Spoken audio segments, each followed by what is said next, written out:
기독교 관련 단체에서 교회에 오시는 분들을 대상으로 설문조사를 한 번 했다고 합니다.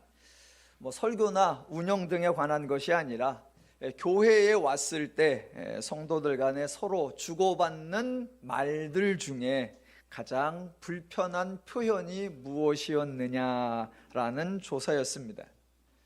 이미 교회를 출석하고 계시는 분들, 즉 기존 성도님들이 가장 불편하게 느낀 표현은 앞자리로 가세요 였답니다.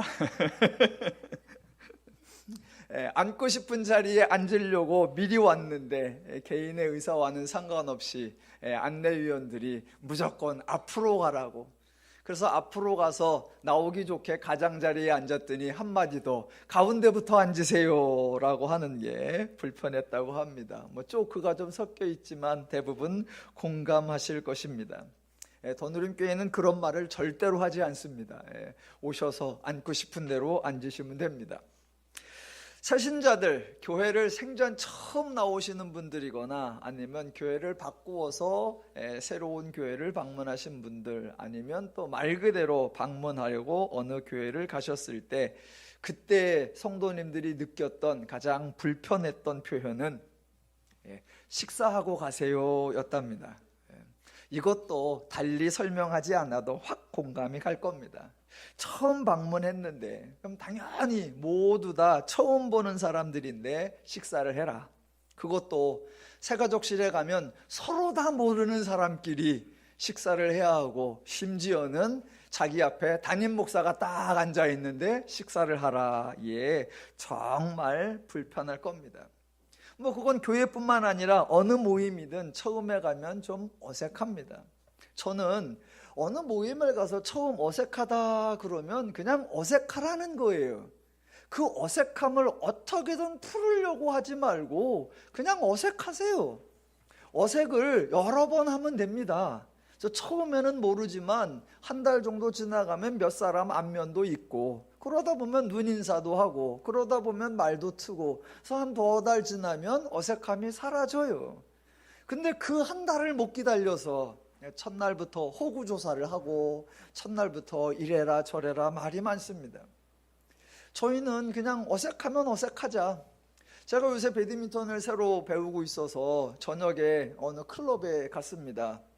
생전 처음 가는 클럽에 누가 거기에 클럽이 있다고 그래 가서 이제 저도 가입하러 왔습니다. 그러니까 어색하지요. 아무도 안 쳐줘요. 그러니까 나중에 이제 혼자 일하고 있는 게 불쌍했는지 한번 나오세요 그래갖고 나가서 치니까 못 쳐요. 그 다음부터 더 안 쳐줘. 그런 걸 지내는 거예요. 그래서 이제 서너 달이 지내니까 이제 저하고 같은 수준인 사람도 알게 돼서 우리끼리 눈 맞춰가지고 게임도 하자. 그러면 저절로 됩니다. 그런 설문조사의 결과에 의하면 더누림교회는 정말 이상적인 교회입니다. 앞자리로 가세요도 안 하고요, 식사하고 가세요 그런 것도 안 하고요, 전혀 불편한 표현이나 불편한 행동을 요구하지도 않습니다. 심지어는 처음이라 그런 것이 아니라 익숙해져 있어도 개인보다 조직을 우선하는 어떠한 요구도 하지 않습니다. 어떤 목적을 가지고 의도적인 행동을 하지도 않고 성도들에게 시키지도 않습니다. 이렇게 이상적인 교회가 왜 부흥이 안 되는지 모르겠어요. 그 설문조사에 응답했던 사람들에게 저희 교회 안내 문자를 좀 보내드려야 되겠어요. 여러분을 그렇게 불편하게 하지 않는다고. 어떤 분은 이런 방식을 너무 소극적인 거 아니냐라고 비난하실 수도 있고요, 또는 열정이 없는 거 아니냐라고 비판하실 수도 있습니다. 그러시면서 큰 일을 하려면 개인의 자유는 약간 제한될 수도 있고, 큰 교회를 하려면 각 사람의 의사와 맞지 않는 일도 시킬 수도 있고 해야 할 수도 있지 않느냐라고 생각하실 수도 있습니다. 그러나 더누림교회는 그런 생각에 동의하지 않습니다. 기독교는 하나님이 일하시는 종교입니다. 인간이 수고해서 하나님을 위해 어떤 일을 이루어내는 종교가 절대로 아닙니다. 그래서 각각 개인의 자유가 제한되면서까지 본인의 의사와 반하면서까지 무엇인가를 요구하고 강요당하면서 해야 할 그런 종교단체가 절대로 아닙니다. 그래서 성경을 보시면 세상의 어느 곳에서나 누구나 언제나 언급되는 비전, 목표, 계획, 과업, 사명 이런 표현들이 성경에는 없습니다. 대신 반대로 기독교에는 세상에서는 거의 사용하지 않는 표현들, 복음, 은혜, 선포 이런 것들이 등장합니다. 더누림교회는 성도에게 무관심한 것이 아니라 성도의 자유를 철저하게 보장해 드리는 것이며, 사역에 대한 열정이 부족한 것이 아니라 복음을 통한 자연스러운 반응이 나타나기를 기대하고 있는 것입니다. 더누림교회의 취지, 더누림교회의 본질을 이해하시고 함께해 주시는 여러분께 진심으로 감사의 말씀을 드립니다. 저는 성경을 이렇게 읽으면서 깜짝깜짝 놀랬던 경험이 많이 있습니다. 왜냐하면 제가 알고 있고 제가 들었고 제가 배웠던 거하고 다른 것들을 직접 읽으면서 정말 많이 놀랬습니다. 제가 종종 기독교에는 순서가 중요하다 그러는데 일반적으로 사람들이 말하는 거하고 기독교는 참 다릅니다.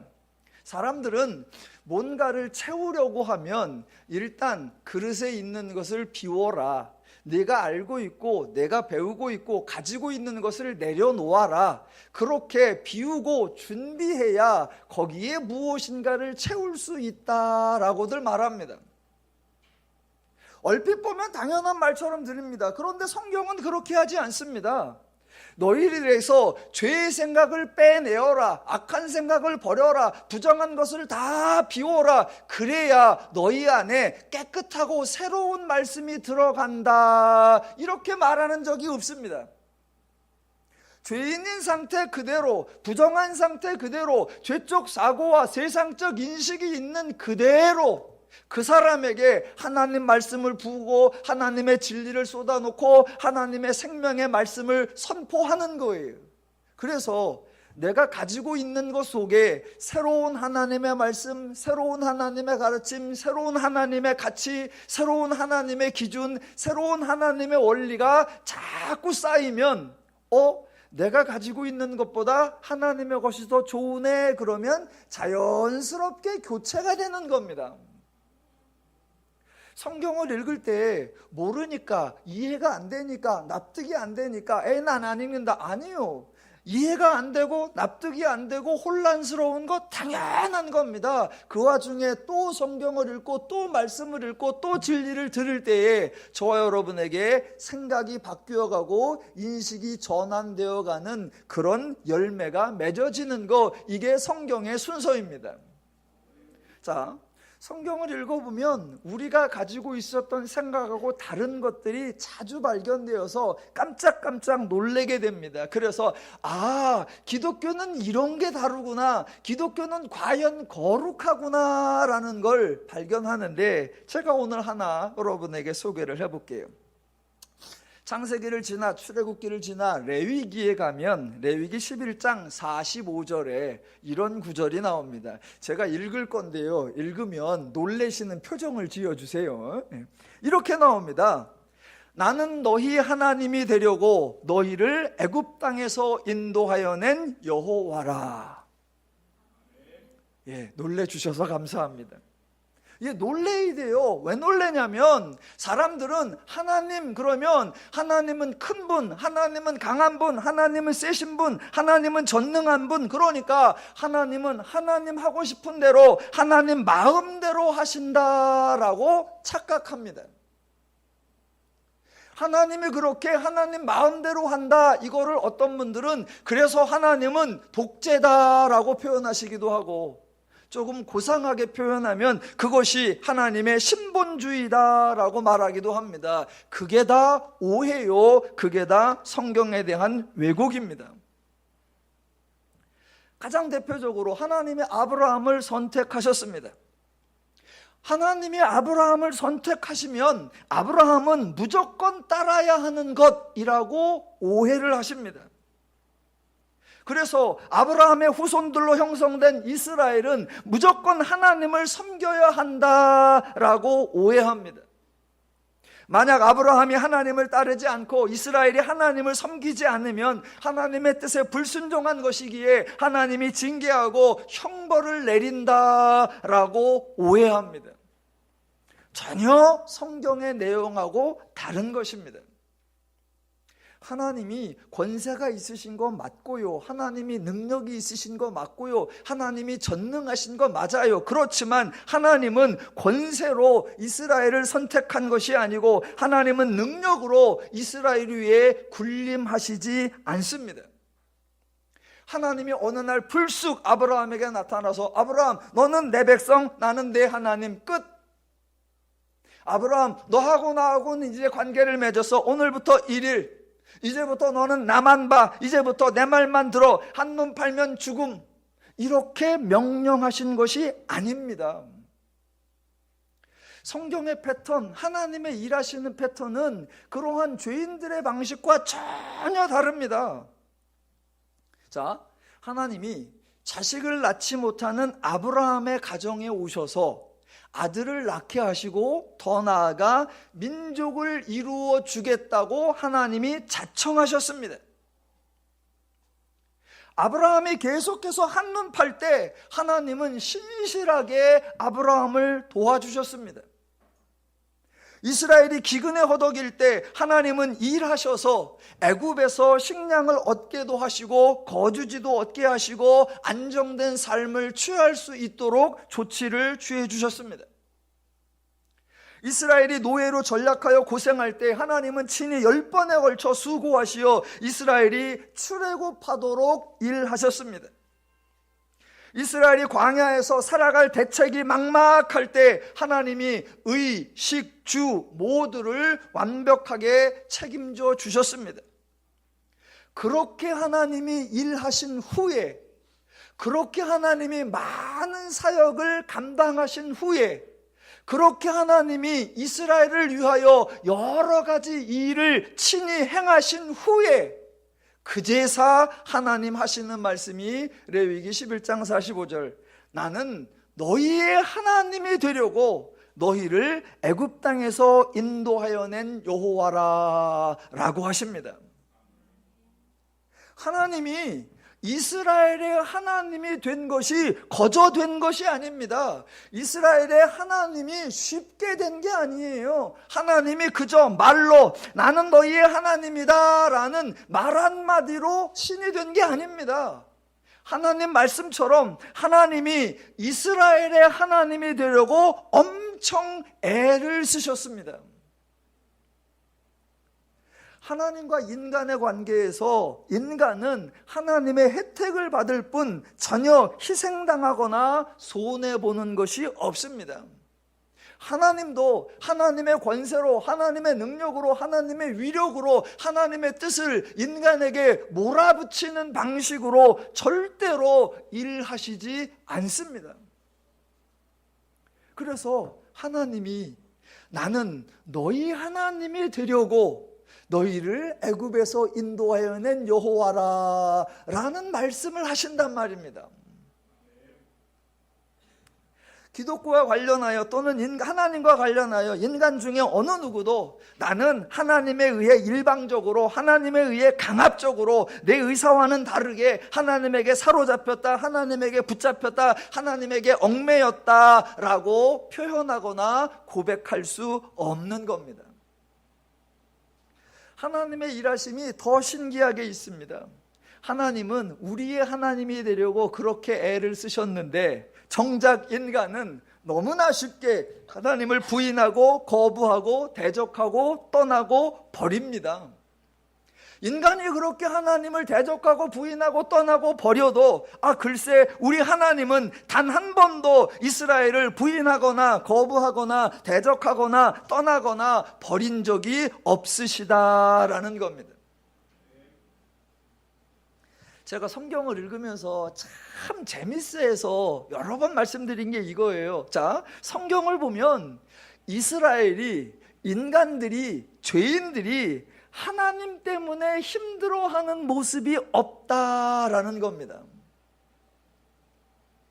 하나님이 이스라엘 백성에게 너희는 하나님 앞에 나오라, 하도 자주 나오라고 해서 이스라엘이 하나님 때문에 하나님 앞에 나아가느라고 개인의 사생활을 즐길 여유가 없다고 불평하는 모습 성경에 나오지 않습니다.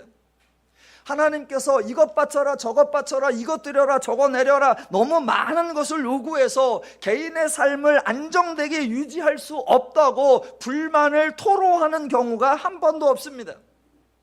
하나님이 너무나 살벌하고 잔인하고 위압적으로 엄포를 놓으셔서 하나님의 뜻 이외에는 개인의 의사나 개인의 자유를 도무지 펼칠 수가 없어서 숨이 막힐 지경이라고 고통을 호소하는 것도 단 한 번도 없습니다.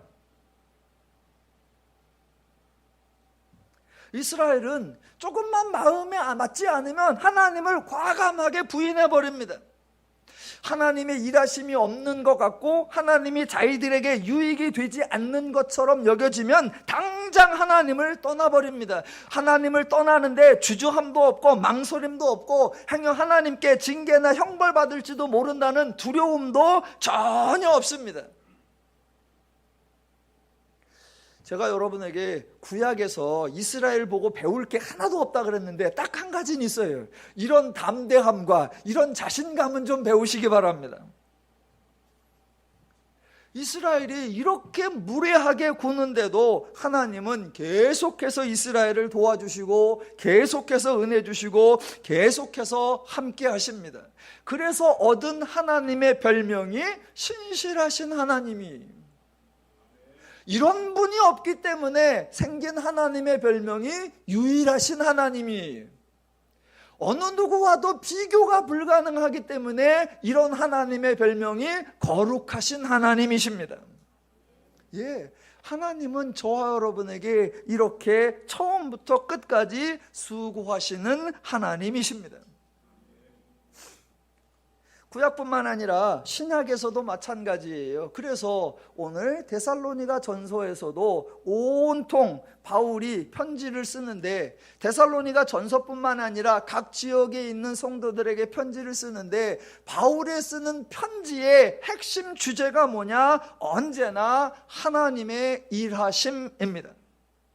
그래서 편지 앞부분을 보면 대부분 찬양하리로다 또는 감사하리로다 또는 미쁘시도다 라고 시작을 합니다. 찬양하려면 찬양할 내용이 있어야 하고, 감사하려면 감사할 만한 일이 있어야 하고, 미쁘시다라고 고백하려면 미쁘신 뭔가 근거가 있어야 합니다. 그래서 맨 앞에 찬양하리로다, 감사하리로다, 미쁘시도다 라고 선언하면 바로 이어서 하나님이 이미 일하신 사역이 소개되고, 그 결과 우리 모두가 성도가 되었다라고 선언하는 겁니다. 데살로니가 전서 1장으로 가볼게요.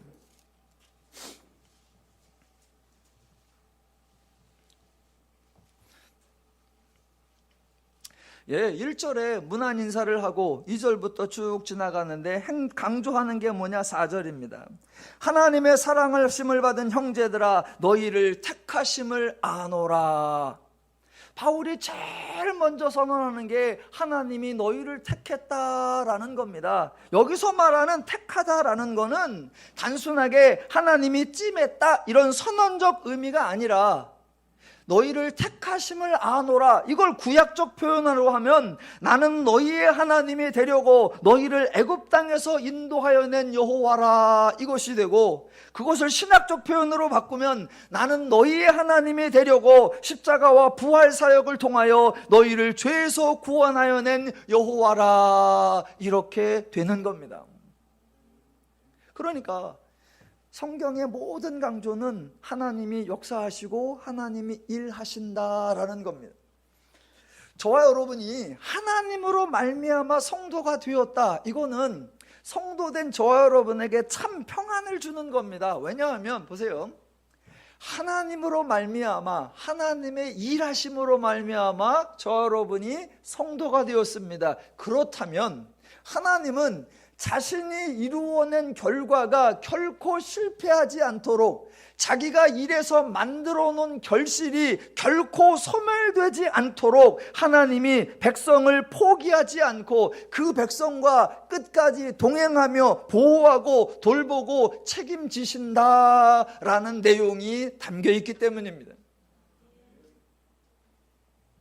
예, 하나님이 선택했다 그걸로 끝나는 게 아니라 하나님이 택하셨으면 그 하나님의 일이 실패하지 않도록 택하신 그 백성을 처음부터 끝까지 온전히 돌보고 온전히 지켜내고 온전히 책임진다라는 겁니다. 그래서요, 어느 누구도 성도를 하나님에게서 끊어낼 수 없으며 성도는 결코 하나님에게서 버림받을 수가 없습니다. 저와 여러분이 믿음을 지켜나간다 그러면 우리가 신실하게 믿음을 부여잡고 있기 때문이 아닙니다.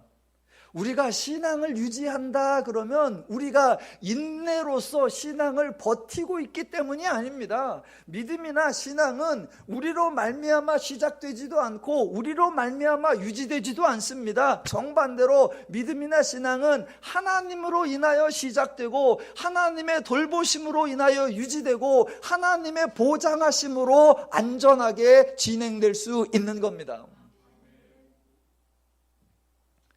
예, 그래서 하나님 스스로가 선언하세요. 내가 너희를 택하여 내가 너희를 구원하여서 너희를 내 백성 삼았다. 내 백성인 너희는 단 한 명도 잃어버리지 아니하며 내 백성인 너희는 단 한 명도 실패하지 않도록 내가 책임질게 라고 선언하시는 하나님의 장치가 뭐냐? 바로 교회입니다. 교회.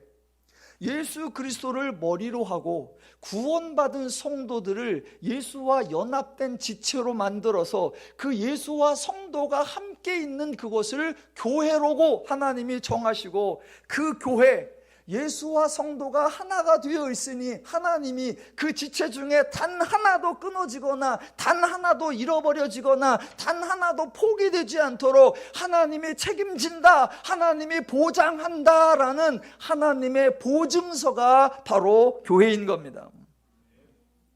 그러니까 교회는 인간이 만든 것도 아니고 인간이 지켜야 하는 것도 아니고 인간이 키워야 하는 것도 아닙니다. 절대적으로 교회는 하나님이 만드신 것이고 하나님이 돌보시는 것이고 하나님이 책임지시는 것입니다. 그러니까 기독교는 세상하고 참 많이 달라요. 그 중에 하나 또 예를 들면 자, 긴장을 주느냐 안정을 주느냐라는 거예요. 얼마 전에 제가 하나 다른 예를 들었죠. 세상에는 뭐를 주냐? 동기부여를 준다. 기독교는 뭐를 준다? 결과부여를 준다라고 했습니다. 오늘 또 다르게 표현하면 성도들에게 긴장을 주느냐 평안을 주느냐라는 겁니다. 세상에서는 가능한 한 무엇인가를 보장해 주지 않습니다. 왜냐하면 무엇인가가 보장되어 있으면 인간은 나태하고 안일해진다라고 생각하기 때문입니다. 그래서 일정 수준의 위협을 가하면서 늘 긴장하라고 사람들을 다그칩니다. 한편으로는 이해가 가기도 해요. 한편으로는 프로야구가 이제 얼마 있으면 시작되는데 프로야구에서 구단과 선수가 계약을 해서 일정 기간 지나면 이제 프로야구 선수가 자유롭게 이적할 수 있는 권한을 갖습니다. 그건 이제 FA 제도라고 하는데 그때 이제 구단과 선수가 한 4년 단위로 계약을 맺습니다. 그러면 대부분 뭐 4년에 30억, 4년에 100억 이렇게 해서 보장 금액 100억 뭐 이렇게 나옵니다. 그런데 우리나라 프로야구 역사에서 그렇게 FA를 제도에 계약을 해서 보장된 그런 보장을 받은 선수가 그렇게 계약을 잘 해놓고 그 다음에 활약을 뛰어나게 한 경우가 거의 없습니다. 보장은 듬뿍 받아놓고 활약은 죽을 씁니다. 그래서 야구계의 전문 용어로 먹튀라고 합니다. 많이 먹어놓고 결국 활동은 못해. 그래서 사람들이 왜 그럴까? 그 전까지는 그렇게 잘하던 선수가 계약을 하고 나서 안정된 계약을 했는데 왜 그 다음부터는 못할까? 그때 나온 비난이 그거예요. 보장되어 있으니까 동기부여가 안 돼서 뭐 잘해도 더 받을 게 없어. 이미 다 받았으니까. 그래서 의욕이 상실되어서 그런다. 그러니까 보장해주면 안 된다. 예. 뭐 전형적인 죄인들의 사고방식이고 죄인들에게서 나름대로 일리가 있는 표현입니다. 그래서 세상은 보장되고 안정된 것보다는 늘 비전, 늘 목표, 늘 계획, 이걸 강조하게 되어 있습니다. 그런데 기독교는 정반대입니다. 기독교는 언제나 가장 확실하게, 가장 단호하게 보장을 선포해 줍니다. 하나님이 이루셨기에 완전하고 하나님이 책임지시기에 결코 요동하지 않는다라고 성경이, 하나님이, 기독교가 선포해 주는 겁니다. 그래서 다른 종교나 다른 집단에서는 있을 수 있지만 기독교에는 결코 있을 수 없는 게 뭐냐? 바로 협박입니다. 기독교는 성도에게 뭔가 두려움이나 불안감이나 공포감을 조장할 수가 원천적으로 없습니다. 왜? 하나님이 너의 자격과 조건과 관계없이 은혜로 너를 구원한다. 그리고 하나님이 너와 함께하여 너를 책임지고 보호하신다라고 하나님이 선언하기 때문입니다.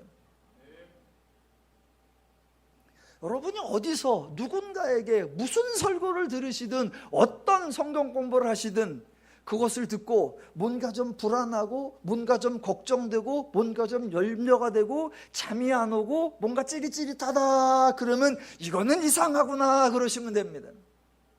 기독교는 심하다 할 정도로 담대함과 심하다 할 정도로 평안함을 보장해 주는 것, 그것이 기독교의 복음의 특징입니다. 그래서 데살로니가전서 1장에서 너희가 하나님의 택하심 받음을 아노라 라고 하고, 그렇게 하나님으로 말미암아 성도가 시작되고 그 성도의 끝을 뭐라고 표현하느냐, 하나님이 보장하신다고 선언하는 게 5장 24절입니다.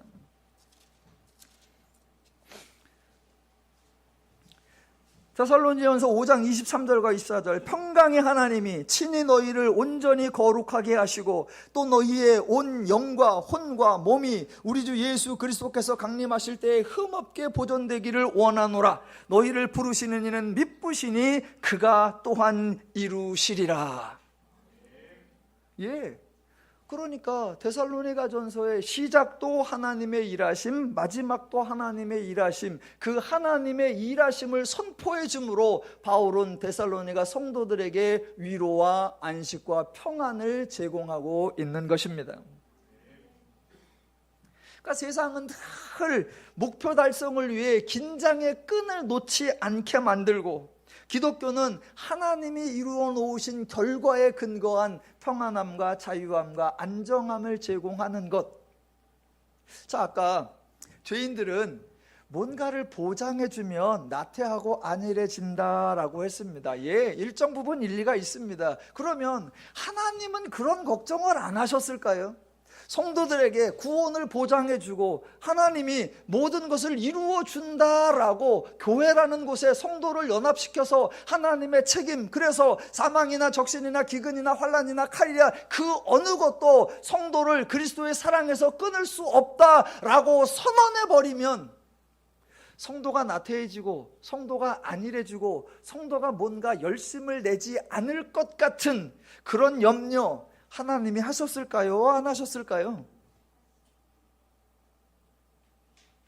그런 하나님이 보장해 주신다고 그랬지, 하나님이 징계나 심판 안 하신다고 그랬지, 그러면 나태함과 안일함이라고 하는 그런 부작용이 날까요? 안 날까요? 예, 나요. 지난주에 이제 어느 성도님하고 잠깐 이렇게 대화를 하는데, 성도님이 예전에 어느 교회를 다니셨는데 그 교회에서 늘 긴장하고 늘 협박하고 늘 불안하게 하고, 그래서 그분의 남편분이 어쨌거나 교회를 안 빠지고 열심히 다니셨대요. 그런데 우연찮게 제 설교를 이제 알게 되어서 이 여집사님이 집에서 인터넷을 통해 제 설교를 틀어놓고 들으니까 옆에 계시던 남편분도 덩달아 제 설교를 이렇게 들으셨어요. 그러니까 한참 듣더니, 여러 번을 듣더니 이게 맞는 것 같아 그러시면서 그분이 자유함과 담대함을 얻으셨어요. 그리고 교회를 안 다니세요. 그래서 그 여집사님이 담대함이 너무 넘쳤어요 그래요. 그래서 제가 뭐라고 그럴게요? 좀 두세요. 괜찮습니다. 그동안 두려움에 쩔은 게 수십 년이라고 하면 조금 편안함도 누리십시오. 그동안 불안감에 시달렸던 게 여러 해라고 하면 좀 나태도 하십시오. 좀 안일도 하십시오. 괜찮습니다. 그거 지나고 하나님의 말씀이 계속 그 안에서 역사해서 이제 하나님이 참 좋구나라는 것이 예배의 자리로 나오게 하고, 기도의 자리로 나오게 하고, 사역의 자리로 나오게 하고, 감사와 찬송과 평안의 자리로 인도할 겁니다. 두세요. 우리는 하나님을 너무 안 믿어요. 하나님의 말씀을 너무 안 믿어요. 그래서 늘 우리가 내 눈앞에서, 내 현장에서 뭔가를 이루어내려고 합니다. 아니요. 하나님은 말씀을 계속 부어주시고 그 담대함과 그 평안함과 그 기쁨을 주어서 그에게서 복음에 대한 자연스러운 반응이 일어나게 하시는 겁니다. 기독교 출판계에서 책이 하나 나왔는데 제목이 복음이 울다예요. 복음이 울다. 미국에 계신 어느 유명한 목사님이에요. 큰 교회 목사님인데 그분이 어느 날 목회를 다 때려치고 히말라야로 가셨어요. 그러니까 히말라야에 가니까 환경도 열악하고 뭐 여러 가지 복음을, 자기의 그 풍성한 강의 설교도 못 알아듣고 참 답답한 게 많은데 거기 가서 복음을 여러 해 전하시고 거기서 목회하다가 이제 책을 내셨어요. 그 책 내용 중에 이런 얘기가 하나 있습니다. 이제 그 히말라야 지역에서 이제 이 목사님을 가이드도 하고 통역도 하고 이렇게 도와주던 그 현지인이 하나 있어요. 그래서 현지인이 묻습니다. 아니 목사님, 그 미국에 좋다는 거 다 버리고 여기를 왜 오셔서 이렇게 사십니까? 라고 했더니 그 목사님 대답이 이렇게 나옵니다. 그 책에 나오는 대로 하면 말만 하는 게 지겨워서 왔다. 말만 하는 게 지겨워서 왔다. 큰 교회에서 이미 다 정해져 있는 데서 그저 판에 박힌 말을 다 하고 있는 게 그 복음의 생동성도 못 느끼고 그 복음의 누림도 자기에게 별로 없고 그저 사역의 매뉴얼대로 돌아가고 있는 그거, 자기는 나와서 늘 똑같은 말만 하고 말하는 게 지겨워서 왔다. 하나님의 말씀은요, 그런 변화를 만들어내고 하나님의 말씀은 우리들 스스로에게서 우리가 해내지 못하는 것을 하나님이 해내십니다. 그러니까 더누림교회는 그 하나님의 일하심을 믿는 거며 그 하나님의 말씀의 생명력을 믿는 것입니다. 제가 성경을 좀 꽤 읽었습니다. 꽤 읽었어요. 30번도 넘고요, 50번도 넘고요, 100번도 넘고요, 200번도 넘어요. 200번 정도 넘은 후부터는 몇 번인지 이제 안 세요. 어제도 오전에 2시간 반 동안 사역자들과 성경을 읽었고요. 이제 다다음 주에 또 월화수목 4일간의 또 성경을 일독도 할 거예요. 제가 많이 읽었다 자랑하려고 하는 것이 아니라 성도님들을 향한 저의 책임을 좀 언급해 보려고 합니다.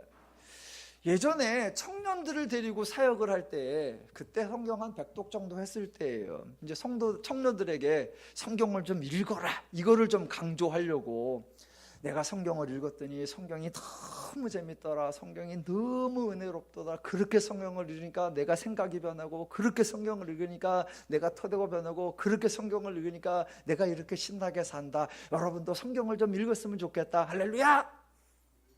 그랬더니 이제 청년부 예배가 딱 끝나고 한 청년이 와가지고, 목사님 오늘 설교 듣고 저는 절망입니다, 그래. 아니 기껏 격려하려고 했더니 절망이래요. 제가 당황해서 왜? 그랬더니 아니 목사님 말씀대로라고 하면 그렇게 수십 번 읽어야 성경이 조금 이해가 되고, 그렇게 수십 번 읽어야 이해가 되고 성경이 조금 재밌고 성경의 은혜가 누려지는데, 그거는 목사님이나 가능하죠. 저는 직장 다니느라 목사님처럼 그렇게 성경 읽을 새가 없습니다.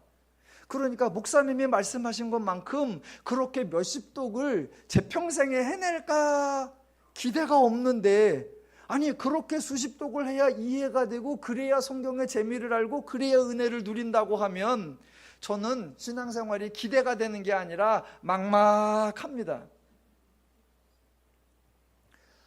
그 얘기를 듣는데요, 제가 얼마나 당황했는지 몰라요. 얼마나 당황했는지 몰라요. 그러면서 그때 이후로 제가 목회에 대한 생각을 좀 방향성을 다지게 됩니다. 그러니까 저도 목사가 되기 이전에 성도일 때, 제가 성도일 때 목사님들의 말하는 게 영 마음에 들지 않았던 것이 많이 있었어요. 왜 그러냐면 목사님이니까, 목사님은 그게 직업이니까, 목사님은 가는 데가 맨날 교회니까, 목사님은 하는 게 맨날 성경 연구니까, 목사님이니까 가능한 걸 왜 목사가 아닌 우리에게도 요구할까? 제가 목사 아닐 때 그런 거에 대한 불만이 꽤나 있었습니다. 예전에 주 5일째 되기 전에 월화수목금토 일하고 나면 하루 쉬는 날이 주일인데, 목사님들은 주일은 온전히 하나님께 바쳐서 주일에 교회에서 섬기라 그래요. 아니 우리는 쉴 날이 없는데, 그래놓고 목사님은 월요일 날 휴일이니까 전화도 하지 말래. 저는 되게 얄미웠어요. 또 어느 날 봄이나 가을 되면 부활주일 맞이 40일 새벽 기도회, 여름에 수련회를 위한 20일 수련회 새벽 기도회, 가을에 추수감사절 맞이 40일 새벽 기도회, 뭔 특별히 그렇게 많아? 그렇게 해서 새벽 기도 나오라고 그래요. 그래갖고 새벽 기도 나왔다가 바삐 이제 또 출근하고 갑니다. 그런데 목사님은 새벽 기도 끝나고 들어가서 자. 운씨,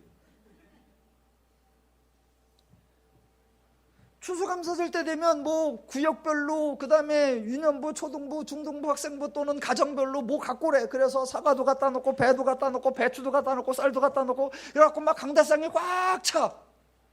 근데 저녁 예배 끝나면 그게 다 우리 집에 와 있어.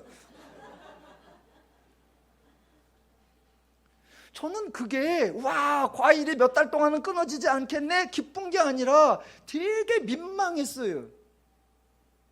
성도들이 다 갖고 온 거 나만 다 먹나? 우리 집이 왜 다 먹나? 그래서 아버지한테 그랬습니다. 아버지 이거 다 갖고 오는 건 좀 그러고 이상하지 않아요? 그때 저희 아버님 말, 성도들에게 목회자 섬기는 것도 가르쳐야 돼. 저는 그런 거 불만이었습니다. 그런 거 불만이었어요. 신학교 와보니까 또 희한한 일들이 많아요. 또 웬만한 중대형 교회 가보면 목사님들이 사역자들을 막 금요일날 저녁부터 파트타임인데 금, 토, 일 쟁일 혈고 부흥회다 그러면 학교도 못 가게 하고 막 그렇게 일 시켜. 그래놓고 전도사 때는 강하게 훈련 받아야 되는데, 그렇게 시키면서 자기 아들은 사역을 안 시키고 대학원 보내고 유학 보내. 저 신학교 때 막 그랬어요. 큰 교회 목사들 다 날강도다. 또 교회 예배를 드리면 저는 그냥 제가 성도일 때 예배 순서가 되게 마음에 안 들어요. 아니 왜 이렇게 섰다 앉았다 왜 이렇게 여러 번을 해? 눈도 떴다 감았다 왜 이렇게 많이 하고. 그냥 저는 그래요. 딱 들어오면 쓰는 거면 서서 하는 걸 한 번에 다 끝내. 한 번에 끝내. 그리고 앉았다 그러면 끝날 때까지 앉아있어. 그냥 저는 그런 게 불만이었어요. 여러 가지로 목사님들이 목사만 가능한 거.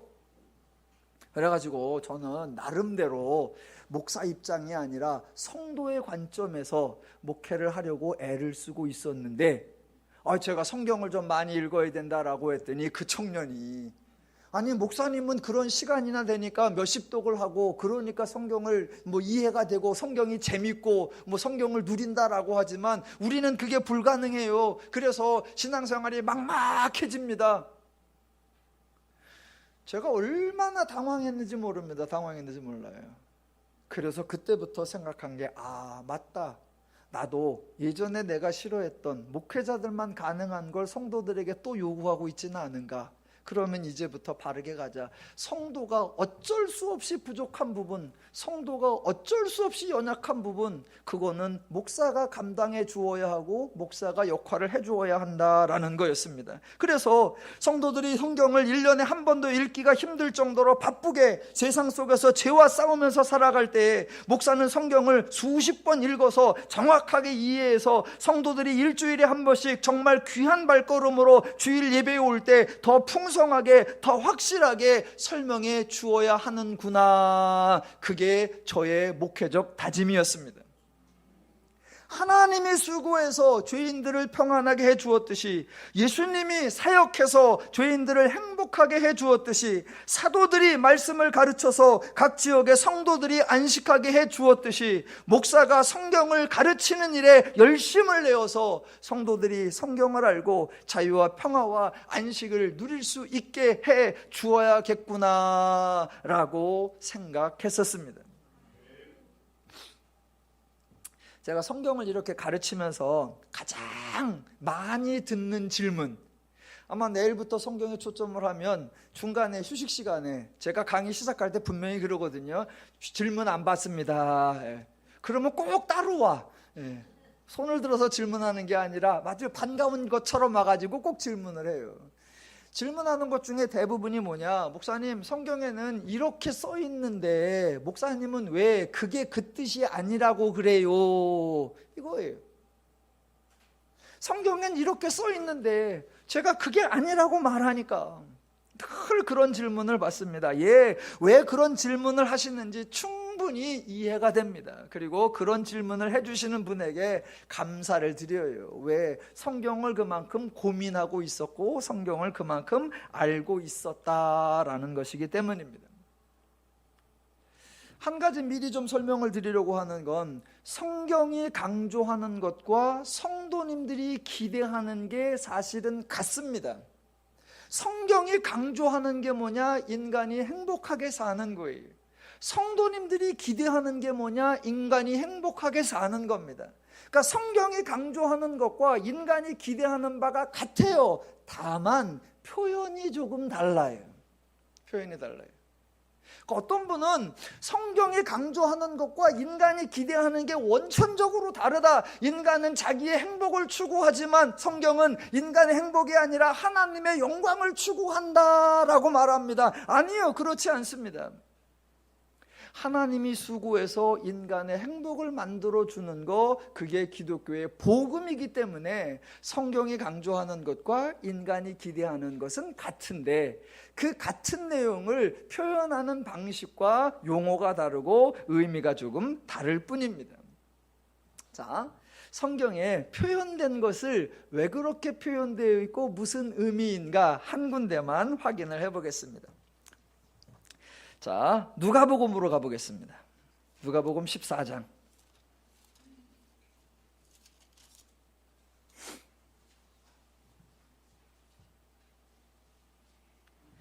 제가 앞서서 하나님이 우리의 하나님이 되려고 애를 쓰셨다. 나는 너희의 하나님이 되려고 너희를 애굽에서 이끌어낸 여호와라 라고 말할 정도로 하나님이 우리의 하나님, 우리의 신이 되려고 애쓰셨다라고 설명을 드렸습니다. 그러면 이번에는 반대의 경우를 생각해 보겠습니다. 그렇다면 하나님이 우리의 하나님이 되려고 그렇게 애를 쓰셨다면, 반대로 사람이 하나님의 백성이 되기 위해서는 무엇을 해야 합니까? 구약의 이스라엘이 하나님의 백성이 되기 위하여 무엇을 했고, 신약의 사람들이 예수님의 제자가 되기 위하여 무엇을 했습니까? 구약의 하나님이나 신약의 예수님은 무엇이라고 말씀을 하셨습니까? 일단 누가복음 펴놓고요. 자, 하나님은 우리의 하나님이 되려고 말만 하신 것이 아니라 친히 몸으로, 행동으로, 이적으로, 기적으로, 말씀으로 많은 일을 하셨습니다. 그럼 반대로 우리가 하나님 백성이 되려면 우리는 무엇을 했어야 할까요? 구약에 보시면 하나님이 아브라함에게 또는 모세에게 또는 이스라엘에게 또는 다윗에게 또는 엘리야에게 그 누구에게도 너희가 내 백성이 되려면, 너희가 내 사사가 되려면, 너희가 내 왕이 되려면, 너희가 내 선지자가 되려면 이러이러해야 한다라는 말씀을 하신 적이 없습니다. 그래서 구약에 어떤 사람도 하나님의 백성이 되려고 무슨 노력을 했다 그런 이야기가 없습니다. 사사가 되기 위해 집안의 가장 귀중한 것을 하나님께 바쳤다는 이야기가 없고, 왕이 되기 위하여 철저한 예배 생활을 했다는 이야기가 없고, 선지자가 되기 위하여 엄청난 기도 훈련을 했다는 이야기가 아예 전혀 일체, 요새 애들 말로 1도 없습니다. 그래서 저와 여러분은 성경에서 아브라함을 본받으라, 모세처럼 행하라, 다윗같이 준비하라, 엘리야와 같은 사람이 되라, 이런 권면을 들은 적도 읽어본 적도 없는 겁니다. 그런데 정말 속상한 건 성경엔 그런 언급이 없는데, 요새는 방송에서 설교만 틀었다 하면 누구를 본받아라, 누구처럼 되어라, 누구처럼 헌신하고, 누구처럼 순종하고, 누구처럼 충성하면 어떻게 된다, 그거 성경에 없는 얘기예요. 성경에 없는 얘기. 그런데 구약에는 하나님의 백성이 되기 위한 어떤 언급도 없는데, 신약에 가보면 예수님이 제자가 되는 것과 관련하여 아주 심각한 말씀을 하신 적이 있습니다. 그게 바로 누가복음 14장 26절부터 나옵니다.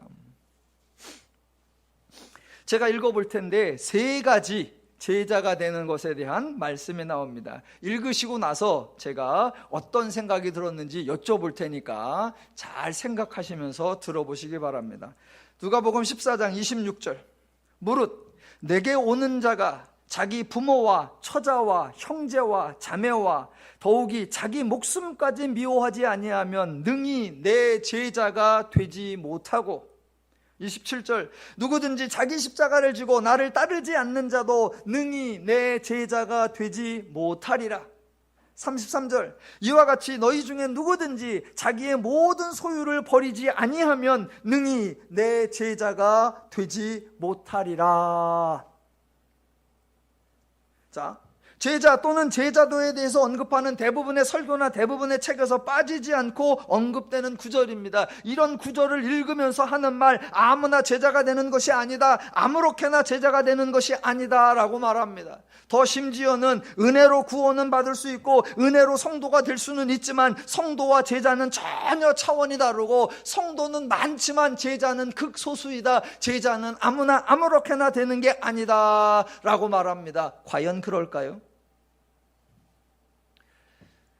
저도 새해가 돼서 나이가 한 살 들어서 신앙생활한 지가 이제 50년 이상이 훌쩍 넘어갔습니다. 제가 50년 이상 신앙생활하면서 누가복음 14장에 이 제자에 관한 이 구절을 설교나 성경 공부나 부흥이나 특강을 아마 수백 수천 번은 들었던 것 같아요. 그런데 이 구절을 딱 듣고 나서 와 기쁘다, 와 즐겁다, 와 반갑다, 와 복음이다 라고 생각해 본 적이 없습니다.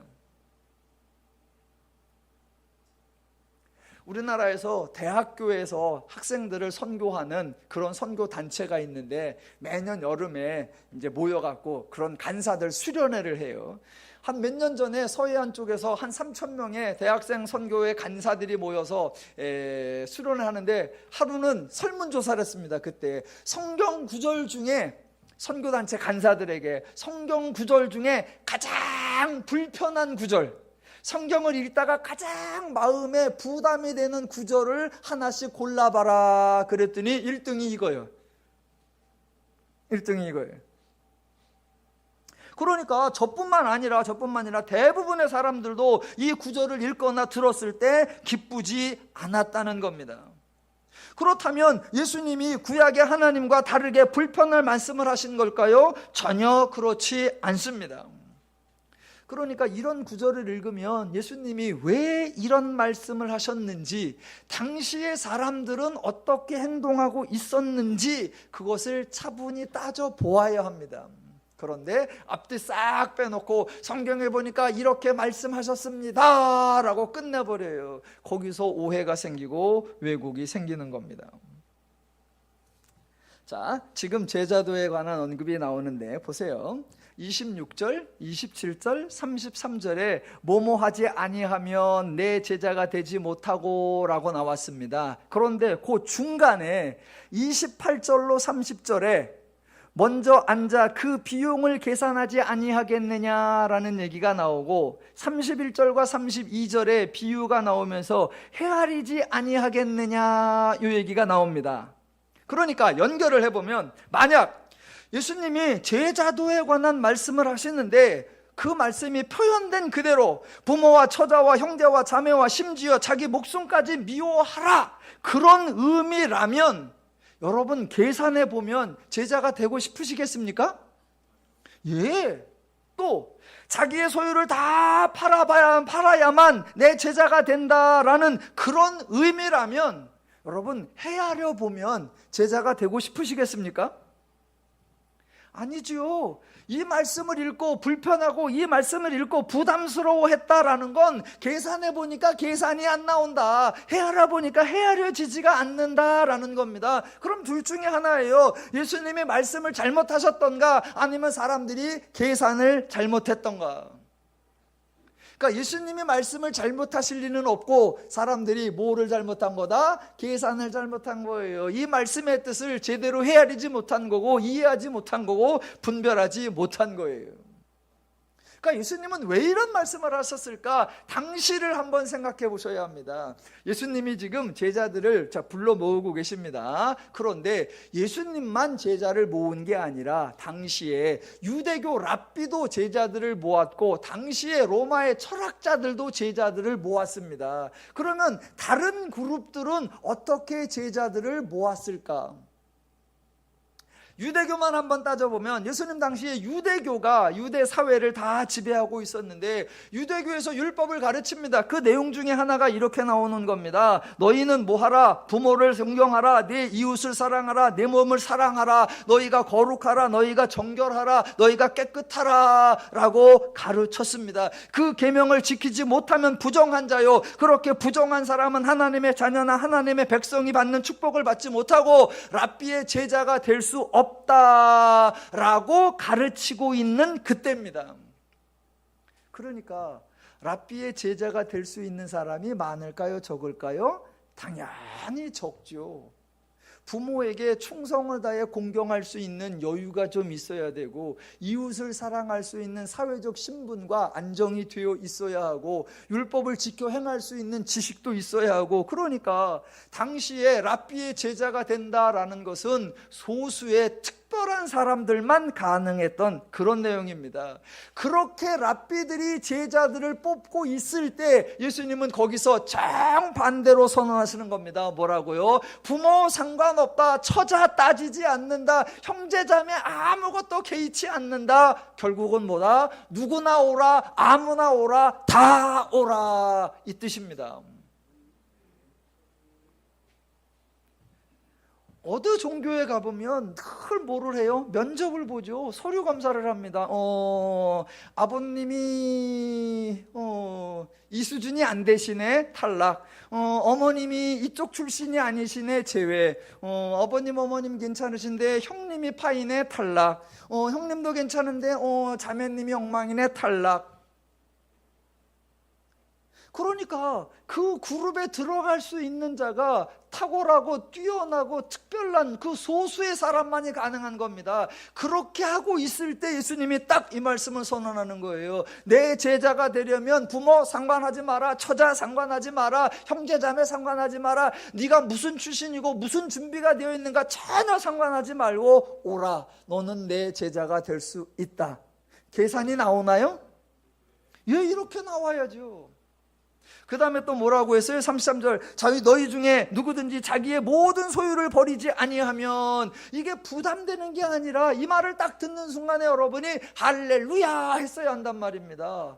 왜요? 그 당시 유대교가 뭐라 그래요? 하나님 전에 나오려면 빈손 들고 나오면 안 돼. 예물을 들고 나와야 하나님 앞에 제사를 드릴 수 있고, 예물을 들고 나와야 죄사함을 받을 수 있어. 만약 소유를 가지고 나오지 아니하면 제사가 드릴 수 없는 것이며, 소유를 가지고 나오지 아니하면 너는 죄사함을 받을 수 없어 라고 가르치는 그때에 예수님은 뭐라고 한다? 네 소유를 다 버리고 그럼 어떻게 오는 건다? 빈손으로 와. 아무것도 없어도 돼.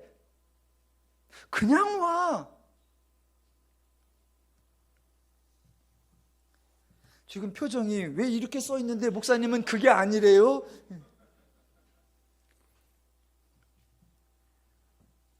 예, 이게 성경의 표현입니다. 당시의 사람들의 생각과 당시의 사람들의 제도와 하나님의 방식은 전혀 달랐습니다.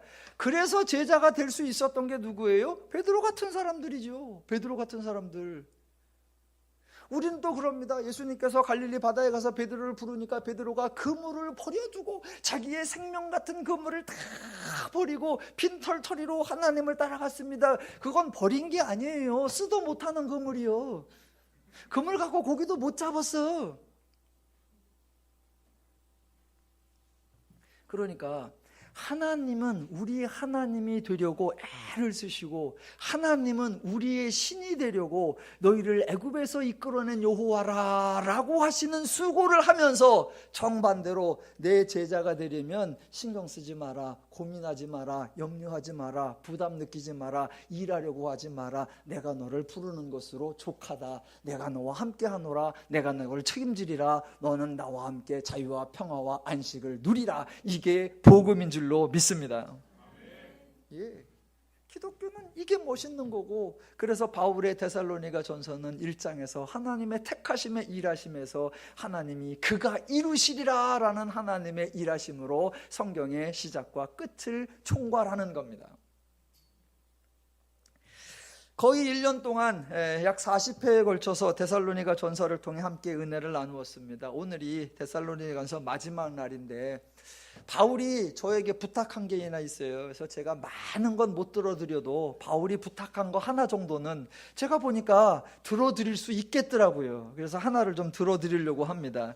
바울이 부탁한 게 뭐냐? 27절이에요. 바울이 27절, 25절부터 보면, 형제들아 우리를 위하여 기도하라. 거룩하게 입맞춤으로 모든 형제에게 문안하라. 내가 주를 힘입어 너희를 명하노니 모든 형제에게 이 편지를 읽어주라. 거기 나오는 명하노니, 이게 명령하노니가 아니라 원래 뜻은 부탁하노니, 간청하노니, 애원하노니, 바라노니예요. 바울이 이렇게 저에게 부탁하고 간절히 바라는데 이 정도 들어줘야죠. 부탁이 뭐예요? 모든 형제에게 이 편지를 읽어주라. 그래서 제가 지금부터 이 편지를 읽어드리겠습니다. 그래서 오늘 마지막 데살로니가서 1장부터 5장까지 제가 한번 읽을 테니까 여러분 쭉 들으시면서 하나님의 일하심, 하나님의 은혜를 아시고 그 하나님으로 인해 자유와 평화와 안식이 넘치고 항상 기뻐하고 범사에 감사한 삶이 누려지시기를 주님의 이름으로 축원합니다. 네.